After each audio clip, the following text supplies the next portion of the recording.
to Pets on Parade. Now, Halloween can be a really fun and exciting time of year for us humans, but unfortunately it can be a little scary and traumatic for our furry friends.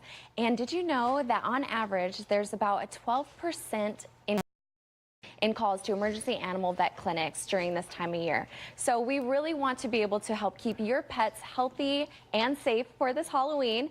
And luckily my co-host is going to be asking some great questions with some help from our volunteers. So let's go ahead and take a look.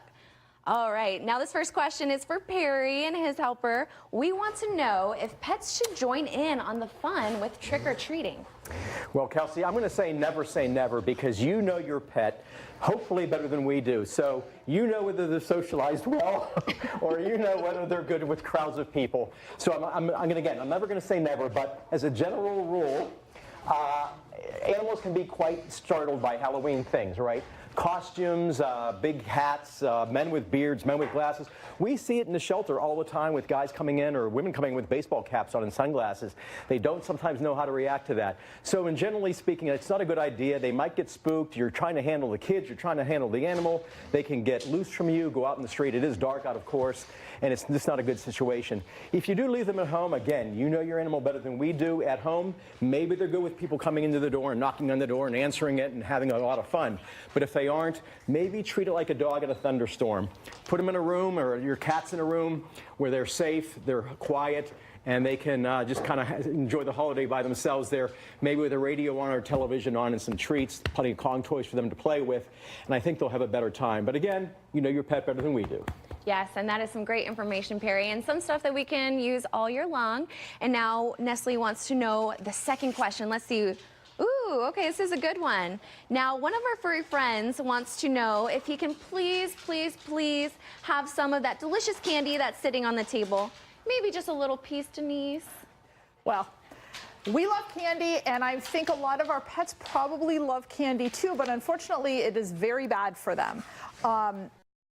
Chocolate can be toxic to animals, and the wrappers on the candies and stuff can cause a lot of digestive issues. So we want to say a big no to human treats for the holidays. But we do encourage you to be very creative and look up some interesting, fun recipes for some pet safe treats. And you can, when you're preparing your Halloween cookies or your Christmas cookies, you bake your furry friend something special as well that they can enjoy and not get sick. Oh yeah, I think I should probably stay away from the treats as well. Thank you. Probably.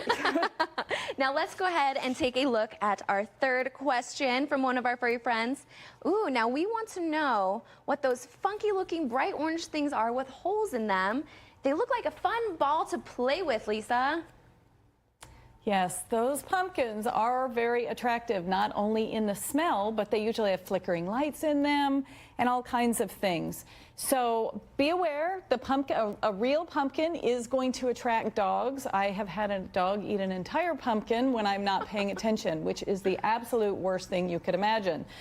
Animals can eat pumpkins, especially as they start to go bad and are exposed to the air. So be really careful with your pumpkin. Make sure it's up high. If you put a real candle in it, make sure that it is definitely out of your dogs and the kitties.